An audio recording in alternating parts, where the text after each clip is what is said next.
16h-17h, Sud Radio, c'est votre avenir, Alexandre Deloval. Bonjour à tous et soyez les bienvenus dans votre émission C'est votre avenir et ravi de vous retrouver durant cette heure. Alors, dès à présent, le standard est ouvert. Vous souhaitez appeler pour poser toutes vos questions et n'hésitez pas à le faire 0826 300 300. Vous sentez-vous parfois vulnérable face aux aléas de la vie? Avez-vous le sentiment que la malchance vous poursuit ou vous vous posez peut-être la question de ce qui bloque chez vous en ce moment? Eh bien, depuis toujours, l'être humain cherche à se protéger des influences négatives et attirer la chance dans sa vie. Aujourd'hui, je vais vous parler des talismans, de leur protection aussi, et nous allons plonger dans l'univers fascinant de ces talismans. C'est notre sujet du jour et comme chaque jour, je répondrai à toutes vos interrogations, que ce soit d'ordre familial, sentimental, professionnel ou bien sur d'autres sujets. N'hésitez pas à appeler, un seul numéro 0826 300 300. Sud Radio, c'est votre avenir, le sujet du jour.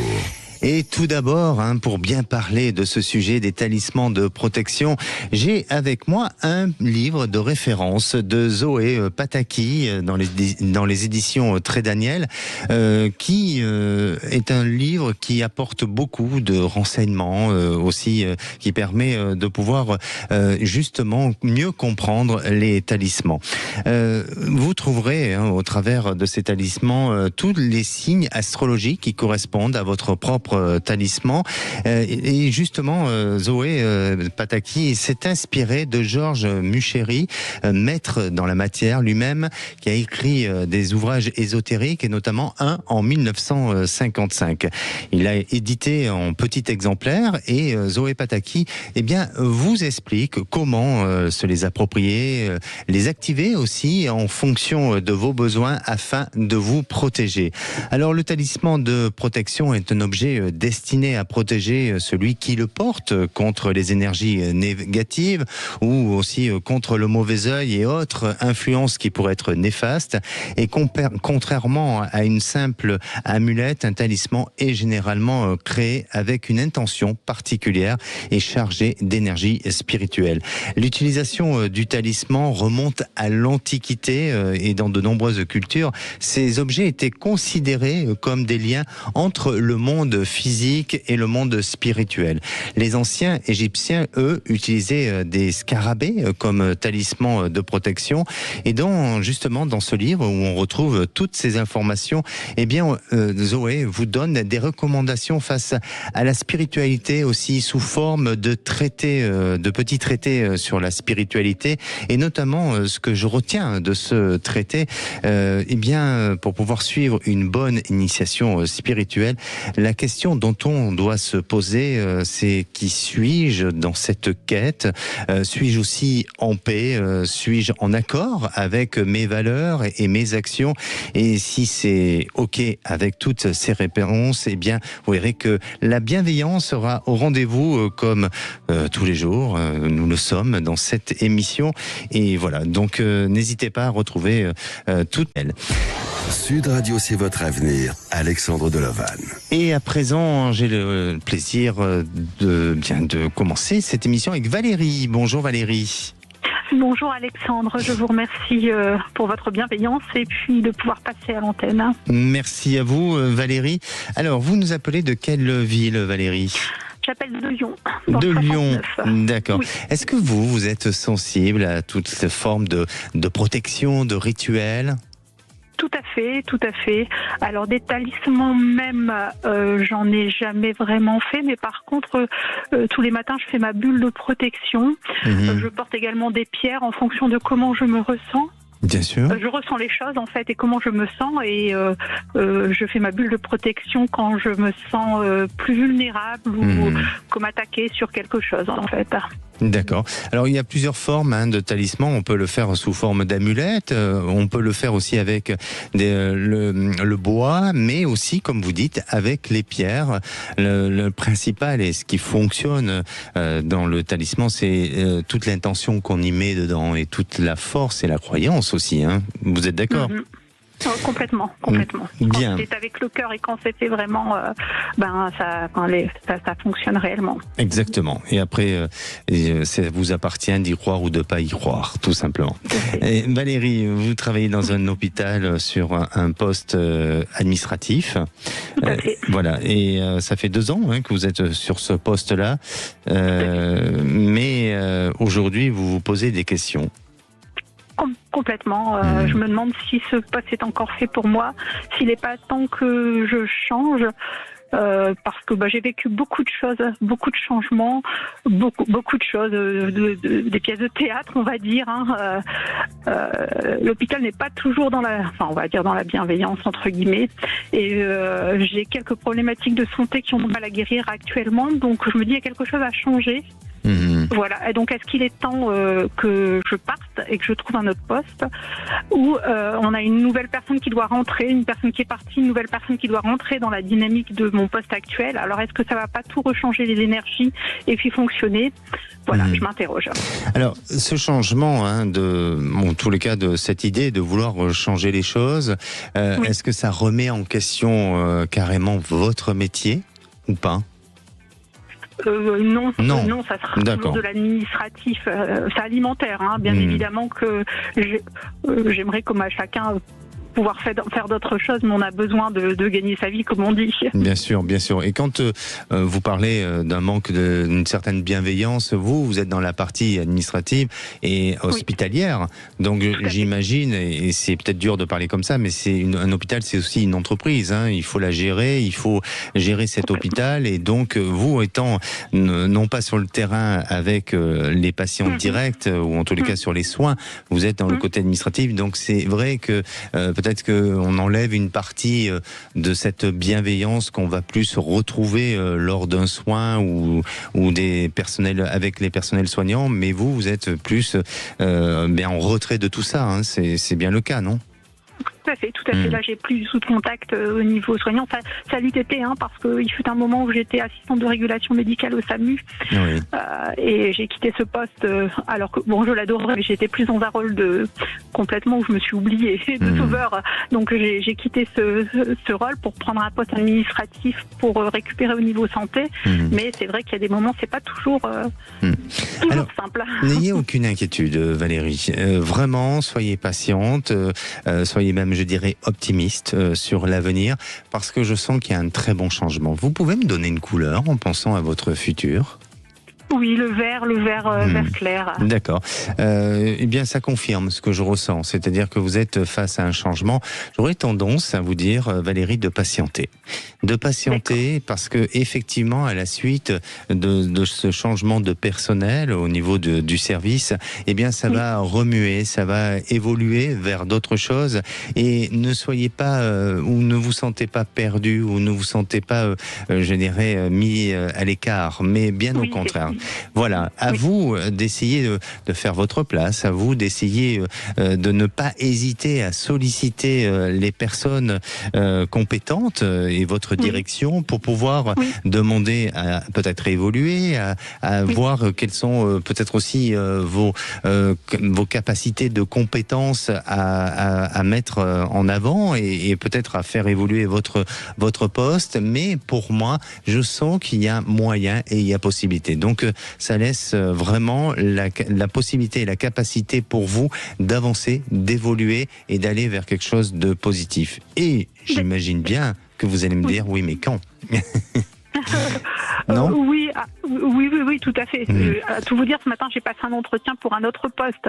Donc, parce que je me pose toutes ces questions, mais à la fois, je veux pas, faut pas fuir. Et j'ai senti que cette nouvelle personne pouvait peut-être amener quelque chose. Et moi, j'ai hâte d'aller. Il faut que j'aille bien sur tous les plans énergétiques. Et le travail, on y passe quand même un certain temps. Donc, pour moi, c'est important. Eh bien, c'est pour ça. C'est important aussi de capitaliser sur soi et de penser à vous et à vos capacités et non pas seulement de subir. Et dès lors où vous subissez trop, eh bien là, il faut réfléchir. Est-ce qu'il y a toujours moyen d'une évolution ou tout simplement de penser à autre chose ? Et pour vous, en ce qui vous concerne, eh bien, j'aurais tendance à vous dire persévérez, soyez patiente et vous allez y arriver.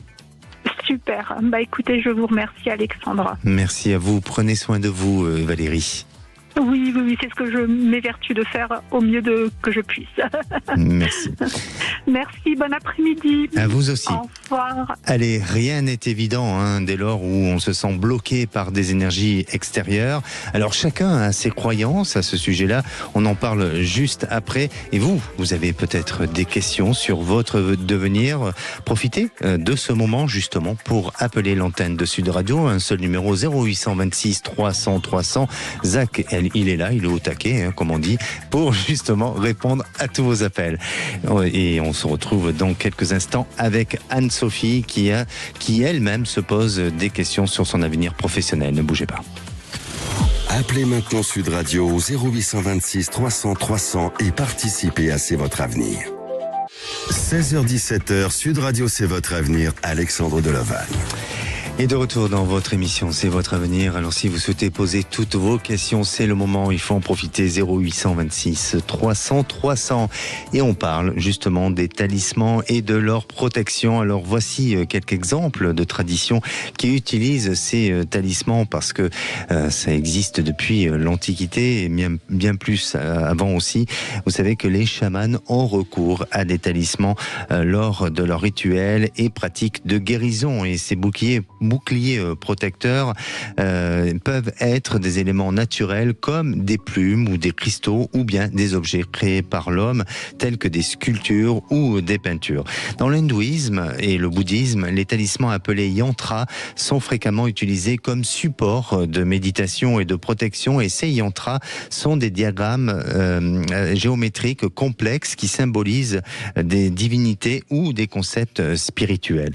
Et puis, dans les traditions africaines, ces talismans peuvent être confectionnés à partir d'une grande variété de matériaux comme des os d'animaux, des dents, des coquillages et des plantes.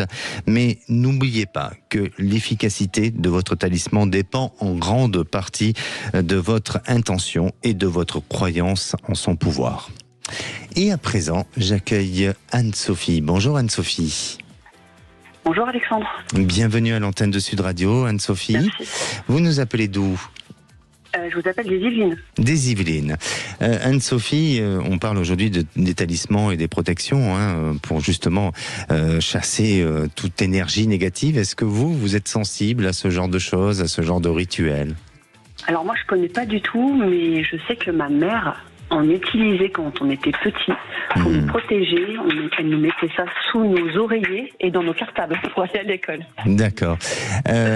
Nous, je pense qu'on a tous, même si on y croit pas, mais on a tous un petit gris-gris pour nous porter chance dans la vie, oui. Où on y met une intention de se dire tiens, je le garde avec moi, ou peut-être parce que un ami nous a offert un petit objet ou autre et on se dit ça va porter chance. Ça vous est déjà arrivé d'avoir ce genre de choses ? Oui, quand je suis allée à Rome, on est allé au Vatican et en fait, j'ai sur place acheté un petit souvenir. Alors, je suis pas du tout catholique, mais voilà, c'était l'occasion. Je me suis acheté un petit bracelet avec une croix qui était super mignonne. Je l'ai gardée et elle est tout le temps dans mon porte-monnaie. Alors, allez savoir pourquoi je l'ai gardée. Je l'ai gardée.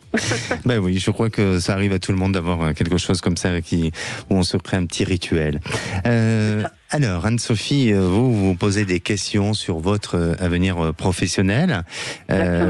Auparavant, vous avez été dans le social, vous en avez eu marre, et aujourd'hui, vous êtes orientée en tant qu'assistante maternelle.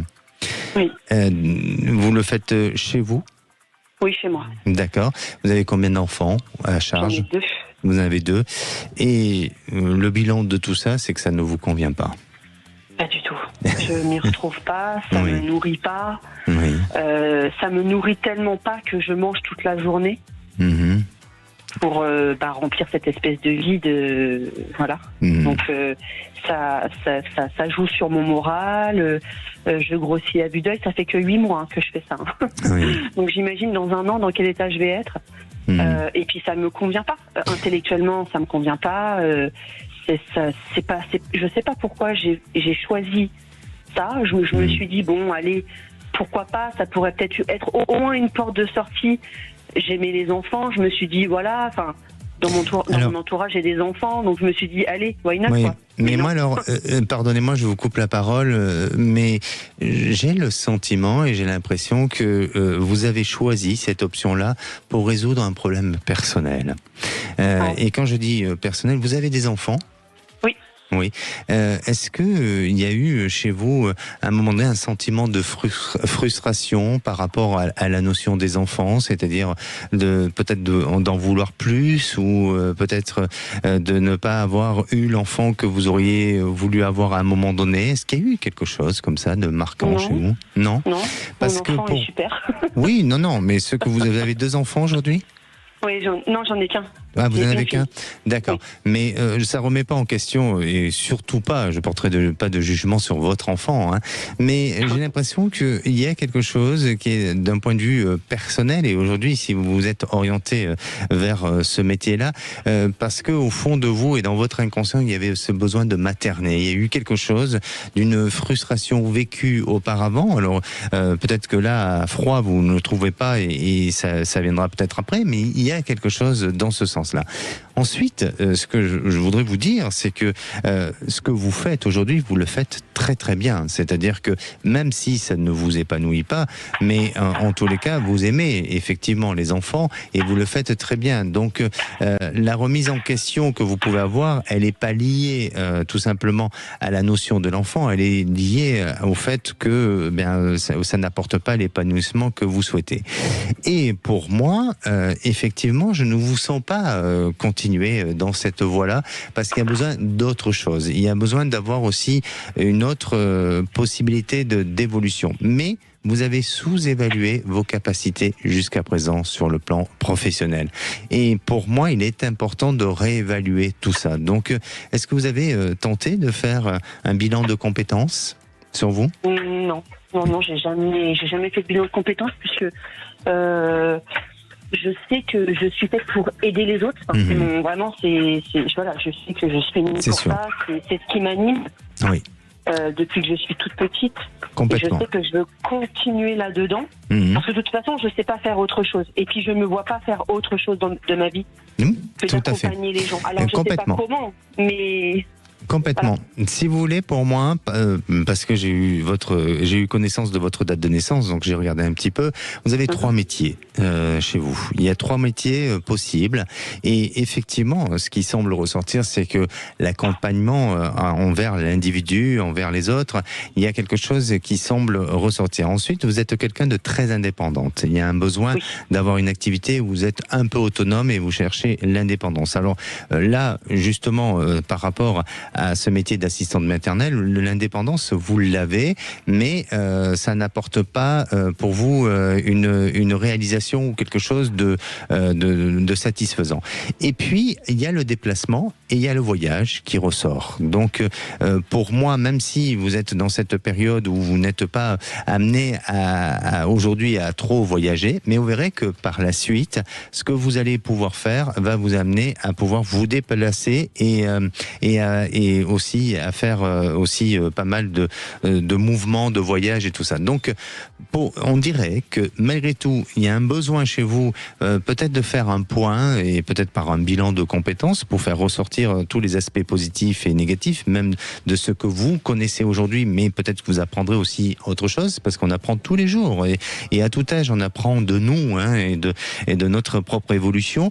Et puis à partir de l'année prochaine, eh bien là il y a un changement, il y a une transformation. Ça passera par une formation, mais on est toujours dans l'accompagnement de l'individu, parce que je suis tout à fait d'accord avec vous, c'est là-dedans sur lequel vous devez vous diriger. D'accord ? Ouais, ça c'est sûr. Bien. Est-ce que pour vous c'est bon, Anne-Sophie ? J'aurais juste une toute petite précision à vous demander. En fait, j'aimerais faire une formation pour devenir hypnothérapeute et ensuite ouvrir mon cabinet. Bien et sûr. Je voudrais savoir si ça, est-ce que je me trompe complètement, ou est-ce que dans l'avenir vous voyez quelque chose comme ça pour moi ?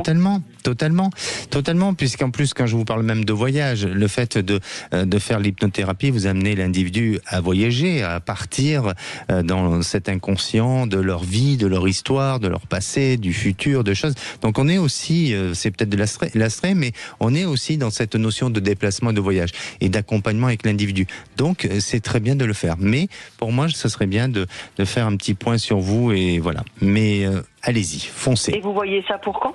Je vous dis l'année prochaine, Anne-Sophie. D'accord ? Ok. Merci à vous. Prenez soin de vous. Merci. Et j'ai le plaisir d'accueillir Loubna. Bonjour Loubna. Bonjour. Bienvenue à l'antenne de Sud Radio, Loubna. Merci beaucoup de me recevoir. Merci, vous appelez de Biarritz, c'est ça ? Tout à fait. D'accord. Alors, Loubna, quelle est votre question aujourd'hui ?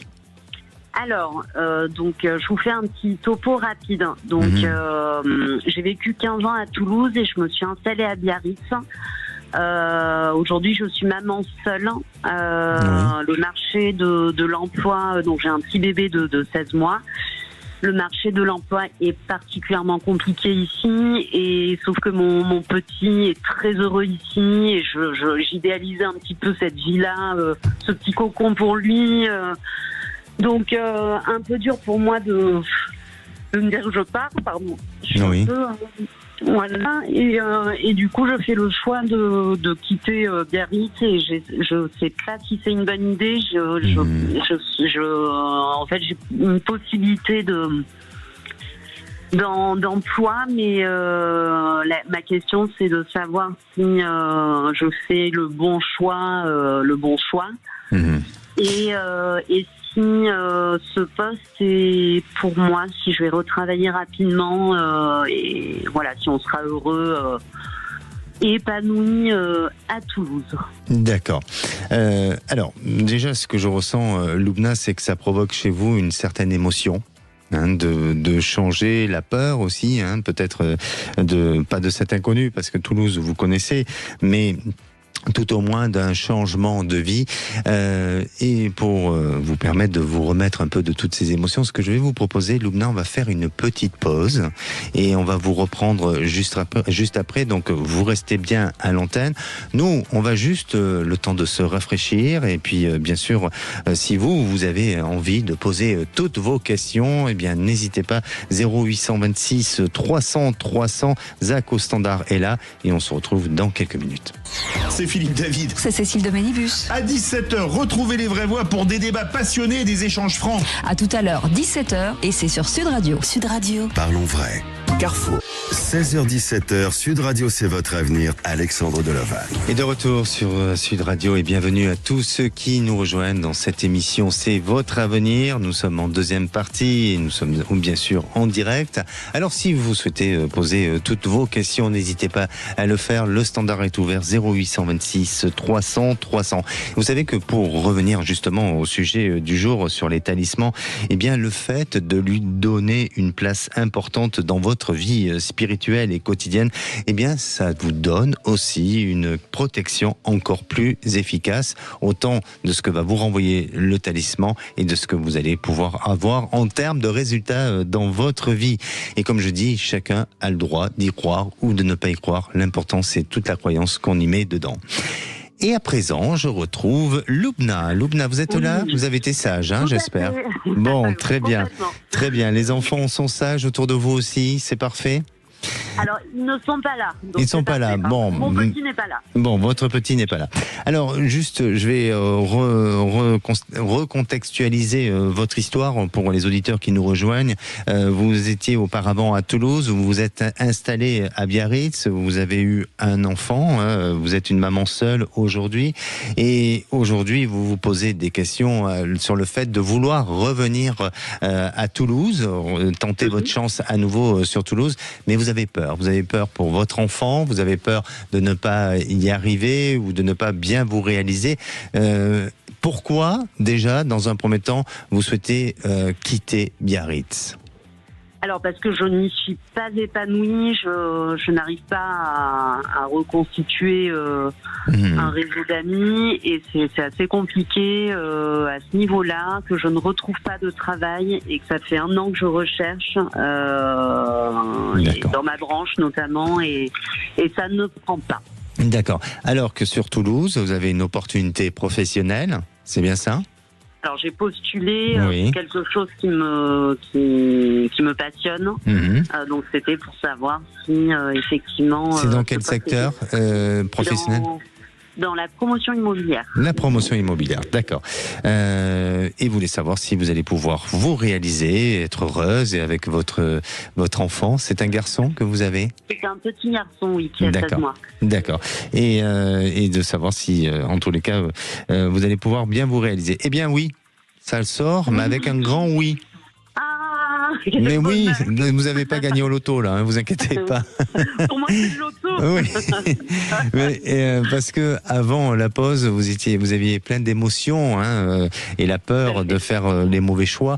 Mais oui, je sens. Alors pourquoi oui? Parce que je sens que déjà c'est la bonne période pour changer les choses. Ensuite, Toulouse, vous avez gardé quand même de bons souvenirs, même si il y a eu un moment donné, vous avez eu besoin de partir de Toulouse parce que vous avez fait le tour un peu de certaines choses et vous étiez en train de vous asphyxier dans ce lieu-là. Mais aujourd'hui, vous avez repris un nouvel air, un nouvel oxygène. Et il y a justement cette envie de repartir vers quelque chose de bon et de positif. Et en plus, je veux pas vous donner trop d'espoir, mais vous avez un facteur chance qui risque de se passer là-bas. Ça peut être ce facteur chance au travers des rencontres, mais aussi des possibilités d'évoluer, d'avancer, voilà. Donc vraiment, il faut le faire. Il faut le faire. Après, ça va se faire en deux temps, c'est-à-dire que dans un premier temps, vous pouvez trouver une structure justement dans la promotion immobilière pour un certain temps, et puis changer après. Mais ça peut toujours être dans ce même métier, mais ça peut se faire en second temps. Mais pour moi, eh bien, allez-y, foncez et croyez en vos rêves. Et vous pensez que ce poste qui sera à pourvoir dans 2 mois à peu près, vous pensez que... vous avez beaucoup de chance parce que vous avez des facteurs chance qui sont là, et pour moi je dirais que c'est possible. Je veux pas je veux que vous ayez votre propre expérience, je veux pas vous influencer sur des mauvais choix, mais en attendant ça semble être vert pour vous. D'accord? Génial. Merci à vous Loubna, et n'hésitez pas à nous tenir au courant. Merci. Une petite question, excusez-moi. Est-ce que vous pensez que ma vie amoureuse va changer? Je ne sais pas si j'ai la possibilité de vous poser cette petite question. Oui, ça va changer, ça va évoluer. Mais moi, ce que je vous invite, Loubna, c'est comme il y a du monde qui attendent, c'est tout simplement de rester en ligne, et le standard va vous reprendre et on va vous reprogrammer parce que il y a notre prochaine auditrice qui nous attend. D'accord? Merci beaucoup, Alexandre. Merci, à très bientôt, merci. Et j'ai le plaisir d'accueillir Nathalie. Bonjour Nathalie. Oui, bonjour Alexandre, merci de m'accueillir. Bienvenue à l'antenne de Sud Radio. Nathalie, vous nous appelez du Lot. Et vous avez un souci avec votre fils. Oui, j'ai un souci avec l'aîné et pas des moindres. J'ai traversé une sale période de 3 ans, autant au niveau professionnel que un procès avec mon ancien propriétaire, d'où le fait que j'ai acheté une maison. Il me demandait des charges pas possibles qui m'étaient pas dues à moi, enfin que je ne devais pas, quoi. Bref. Pour faire court, et puis je suis tombée un petit peu dans la dépression. Je suis même en dépression profonde, voilà, actuellement. Et donc j'ai perdu mon papa, ça fait 1 an et demi. Oui. Et donc à ce moment-là, j'avais besoin d'aide. Et Nathalie, on vous a perdu pour le petit souci de connexion. Écoutez, on va peut-être essayer de vous recontacter. Ce sont les aléas du direct, ça peut arriver. En tous les cas, je pense que Nathalie, on va la retrouver puisqu'on était en bonne connexion avec elle. Ah, vous êtes là, Nathalie, ça y est. Oui, d'accord. Oui, j'ai pas compris. Bon. Non, mais voilà, mais écoutez, c'est peut-être votre papa qui se manifeste. Oui. Et qui dit attention, ne dis pas n'importe quoi, ma fille. Non, mais bon, c'est vrai qu'il est parti. On s'était pas attendu. Il a eu déclaré un cancer du larynx en avril, et en août il est décédé ça a été très dur, un acharnement thérapeutique là-dessus. Bien sûr. Donc j'ai été seule en plus à le vivre, puisque mes enfants voulaient pas, ils n'étaient pas prêts à affronter ça. Oui. Et donc du coup, voilà. Donc quand il s'est agi, je ne pouvais. Quand il s'est agi de prendre des décisions. Pardonnez-moi, Nathalie, vous avez décidé de vous rapprocher de vos enfants. pour justement créer cette proximité familiale. Et puis le départ de votre papa forcément a fait un vide, ce qui est normal. Et avec votre fils, eh bien, ça n'a pas été perçu positivement parce qu'il y a eu une pression et une tension qui s'est créée dans cette famille. C'est bien ça. Disons que j'étais déboussolée, j'avais besoin d'aide pour vider la maison, puisqu'elle était en vente. Je ne pouvais pas la garder, il y avait plus de 130 000 euros de travaux, donc c'était compliqué. Et donc j'ai fait appel à mon grand. Le petit travaillait, donc c'était pas possible, on n'arrivait pas à se caler. Et donc sur cette journée-là, il m'a accordé 2 heures, quoi. Je veux dire, c'était pas très bon, bref, alors qu'il avait récupéré pas mal de choses, la voiture, plein d'effets personnels que je ne voulais pas que je lui donnais avec mon cœur, quoi. Ok, Nathalie. Et aujourd'hui, vous voulez savoir si ça va s'arranger avec votre fils? Alors j'ai essayé, vu le silence depuis quelques mois, je suis passée chez lui dernièrement. Donc il m'a offert un café, tout se passait très bien, jusqu'à ce que sa copine en vienne aux insultes et se mêle de s'il la regarde pas, quoi. Donc on en est arrivé à un point où avec elle, compliqué. Puis chez elle, maintenant on est bien sûr du problème, quoi, parce que plusieurs fois je lui dis mais t'as manqué de quelque chose, il me dit non, pas d'amour, pas de rien. Voilà, il m'annonce. Bon. Pardonnez-moi Nathalie, parce qu'on n'a pas beaucoup de temps. Vous voulez savoir si ça va s'arranger entre vous et votre fils, c'est bien ça? Ah oui, parce que depuis le temps, je comprends pas en plus, parce que d'habitude c'est quelqu'un qui est dans la rancœur, qui est mauvais, qui a mauvais fond, enfin voilà, on s'est pris la tête d'autres fois, ça a jamais duré aussi longtemps, quoi.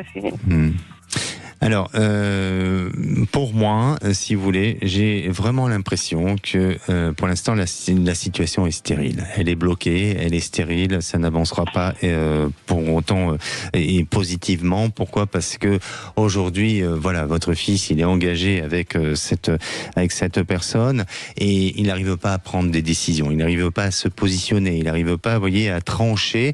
Et à la fois, la dispute qu'il y a eu, en tous les cas, l'événement qui s'est passé, il aurait dû agir, il aurait dû prendre une décision et acter les choses de manière à ce qu'il n'y ait pas autant que ça prenne pas une ampleur comme ça a pu se faire. Donc, je le sens avoir un petit manque de maturité face à la situation.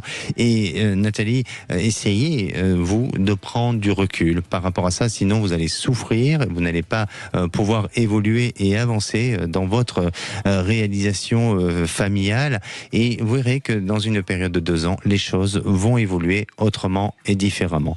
Peut-être que lui, je ne veux pas dire qu'il va souffrir, mais il va s'ouvrir et à prendre conscience de la difficulté, de la fragilité dans laquelle il se trouve avec vous, et il aura ce besoin et cette nécessité de vouloir créer un lien de rapprochement. Ça demande un petit peu de temps, et je crois que vous, Nathalie, ce qui est important aujourd'hui, c'est de penser à vous, c'est de penser à vous reconstruire, c'est de penser justement à sortir de cet état de petite dépression qui semblerait apparaître. Après, c'est pas à moi de le dire, bien sûr, ce sont les médecins, mais faites des activités et aussi entourez-vous de personnes qui vont vous porter vers l'eau et qui vont vous permettre progressivement d'avancer sûrement et aussi avec confiance sur l'avenir. D'accord, Nathalie ? Vous êtes là ? Oui, je suis là.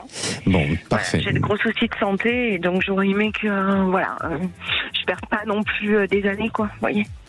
Oui, mais non, pour moi, voilà, c'est une période de 2 ans et vous inquiétez pas. D'accord ? D'accord. Merci. Prenez soin de vous, Nathalie. Merci. Merci.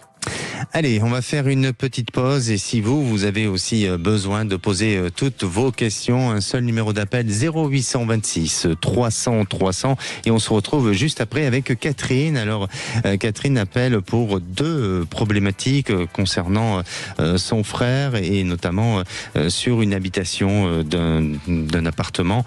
Et est-ce que les choses vont s'arranger ? Est-ce qu'il y a possibilité d'aller vers un mieux ? Eh bien, on en parle juste après.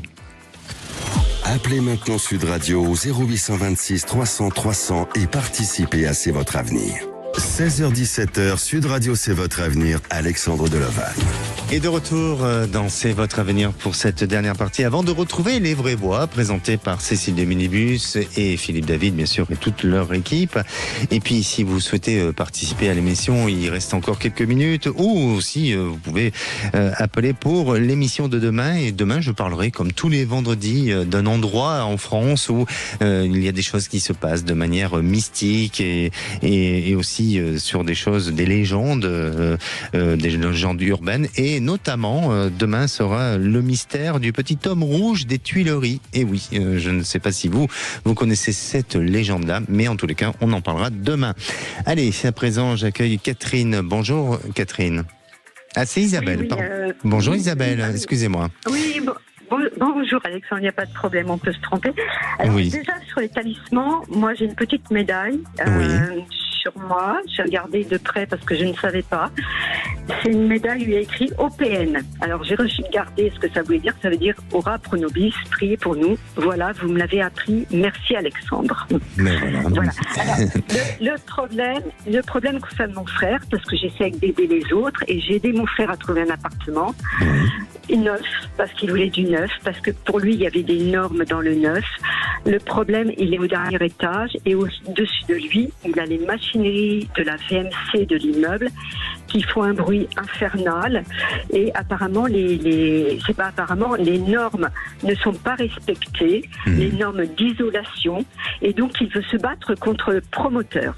Faire des tests à sa charge qui vont lui coûter cher pour entamer un procès. Alors, est-ce la bonne solution ou doit-il déménager car il ne supporte plus le bruit? C'est un achat qu'il a fait. C'est un achat, il a mis tout oui, c'est ça le problème. Et oui, c'est un achat. Alors, je sens que malheureusement, si aujourd'hui il vend, eh bien, ça peut se retourner contre lui sur les futurs acheteurs, de lui avoir caché des choses ou ça soit difficile à le vendre, même s'il dit les choses avec honnêteté et sincérité, mais du coup, ça fait perdre la valeur du bien immobilier. Pour moi, de ce que je ressens, c'est que votre frère a besoin de partir, parce que je le sens très agacé, je le sens très énervé par rapport à la situation aujourd'hui, et très en colère, et de vivre une certaine forme d'injustice et d'avoir été un peu dupé aussi par ce promoteur. Donc on dirait qu'il partira, mais c'est comme si cet appartement, il le mettait en location dans un premier temps. Et il y a une procédure. Il y a une procédure parce que pour moi, cet immeuble a alors je ne veux pas dire des vices cachés, mais peut-être, mais il y a d'autres problématiques où il peut très bien se rapprocher de certains propriétaires avec des problématiques différentes des siennes. Mais en attendant, j'ai l'impression que face à ce promoteur, eh bien, il y a des choses à revoir et le promoteur devra justement améliorer l'isolation et permettre à ce qu'il y ait une bonne isolation phonique. Et ça va se faire. Et à partir de là, il pourra vendre l'appartement. Mais je dirais, et de ce que je ressens, bien sûr, c'est qu'il y a d'abord une tentative de procédure qui semble être positive, parce que en fonction des experts, ça donnera un résultat favorable du côté de votre frère. Bon, c'est une bonne nouvelle, ça va libérer, parce qu'il est beaucoup dans l'introspection et ça le gêne beaucoup. Alors moi, d'un autre côté, j'ai un appartement qui ne se vend pas depuis 1 an. Il est au dernier étage et actuellement j'ai des fuites au niveau de la terrasse. J'ai une proposition de prix qui est basse par rapport à ces fuites. Alors, est-ce que je l'accepte ou est-ce que j'attends que les fuites soient réparées pour le vendre? Alors là, je ne peux pas vous dire, parce que je ne veux pas que ça soit un mauvais choix. Maintenant, de ce que je ressens, je pense que vous allez vendre. Mais je ne veux pas du tout influencer les choses. C'est-à-dire que ces fuites-là, elles peuvent effectivement être réparées, mais je sens plutôt que vous allez choisir l'option de la vente. Mais à vous de décider. D'accord, Catherine? La vente immédiate, ok. Bien sûr. Pardon, Isabelle, parfait. Je reviens.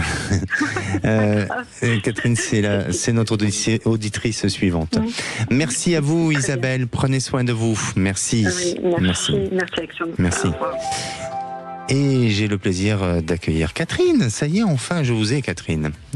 Oui, bonjour. C'est gentil, merci beaucoup. Comment allez-vous? Très bien, merci. Bon, alors, vous avez un souci sentimental? Oui. Ça fait 26 ans que vous êtes en couple avec votre époux. Voilà, bon, on ne s'aime plus. Et bon, on a décidé, enfin, il a plus décidé que moi de quitter la maison, mais ça fait 4 ans qu'il a décidé. Et finalement, ça se fait pas trop, ça se fait pas d'ailleurs. Et je voulais savoir s'il va vraiment partir et si je vais devoir vendre ma maison. Voilà. Il ne se décide pas. Pourquoi ? Parce qu'il a peur, parce qu'il veut pas sortir de cette zone de confort qui n'est peut-être plus une réelle zone de confort, puisque ensemble, je ne veux pas dire que vous n'êtes plus un couple, mais le couple a bien changé, non ? C'est ça, hein ? Oh oui, ça fait 10 ans que nous n'avons plus rien ensemble. Voilà, bon là on est resté, il voulait divorcer il y a peut-être à peu près 5 ans, et puis bon, ma fille qui qui était encore en études nous a demandé de rester un petit peu ensemble le temps de ses études. Après, moi je voulais pas trop qu'il parte parce que bon, j'ai pas trop envie que ça n'aille en fait. C'est parce que moi je suis bien dans ma vie comme ça et voilà. Bon, mais lui il m'a dit qu'il partirait et voilà. Mais après ça ne se fait pas quand même.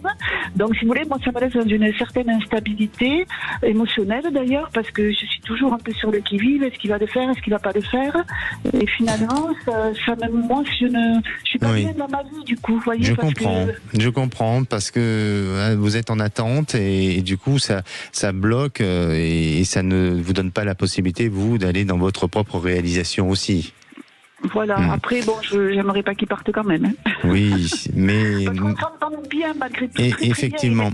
Il est gentil avec moi, bienveillant et tout, voilà. Et moi pareil pour lui. Exactement. Alors pour moi, ce qui est sûr, c'est que vous avez besoin de changer votre vie. C'est-à-dire que la priorité aujourd'hui, c'est peut-être la vente de cette maison. Et c'est vraiment ça la priorité. C'est-à-dire que de ce que je ressens et par rapport à cette séparation, l'idée, elle est peut-être pas d'être uniquement dans la priorité de se séparer, mais elle est dans la vente de cette maison pour déjà séparer les biens.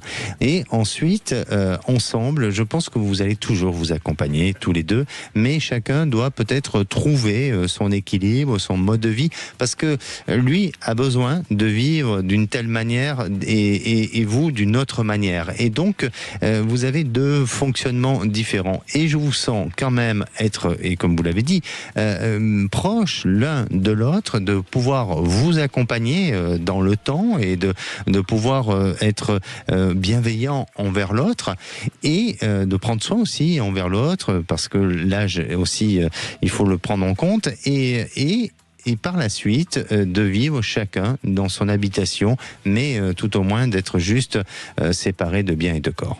Voilà de ce que je ressens pour vous. Parce qu'il est alcoolique, hein. C'est quelqu'un qui est alcoolique qui se saoule tous les soirs. C'est pour ça, vous n'êtes pas du tout dans ce même fonctionnement de vie. Après, j'ai peur qu'il soit tout seul aussi. Eh bien, vous serez là pour le protéger, d'accord ? D'accord. Bon, prenez soin de vous et n'ayez pas peur. Et la priorité, c'est la maison. Et est-ce que vous pensez que je vais rencontrer quelqu'un éventuellement ? Alors, on n'a plus de temps, je suis désolé. Ce que vous pouvez faire, c'est de rester à l'antenne. Zach va vous reprendre et on vous reprogrammera pour une prochaine émission. Merci beaucoup à vous, Catherine. Allez, nous, je vous souhaite une bonne fin de journée. On se retrouve demain, même heure, même endroit. Et la parole est aux vraies voix. Bonsoir, Philippe David. Bonsoir, Alexandre de Lauvanne. Au menu des vraies voix, attaque de prison, la piste des narcotrafiquants, des narco-racailles, comme l'a dit Renaud Retailleau, se précise. Et on vous pose cette question, peut-on gagner la guerre contre le narcotrafic sans une coopération internationale ? On a d'ailleurs fait une émission dans les vraies voix responsables sur le blanchiment d'argent. La drogue, elle vient de l'étranger, elle vient d'Amérique latine, elle vient du Maroc, elle vient d'Afghanistan. Est-ce qu'on peut gagner la guerre sans la coopération internationale ou est-ce qu'on peut y arriver tout seul ? Venez nous donner votre avis au 0826 300 300. À 18h40, le coup de projecteur, 5 fake news venues de Russie ont généré 56 millions de vues. Objectif, semer la discorde en France selon NewsGuard. Et on vous pose cette question. Tentative de déstabilisation de la France par des fake news russes, est-ce une nouvelle forme de guerre ? Vous pensez que maintenant la guerre passe par les réseaux sociaux, par Internet ou pas? Venez nous donner votre avis au 0826 300 300. Nos 3 vraies voix du jour, Philippe Bilger et 2 revenants, Anne Mazoyer et Farid Temsamani. Bonne émission à tous. Sud Radio, votre avis fait la différence. J'adore vos débats. On entend des choses qui changent un peu de la doxa généraliste qu'on entend trop partout. Sud Radio, parlons vrai.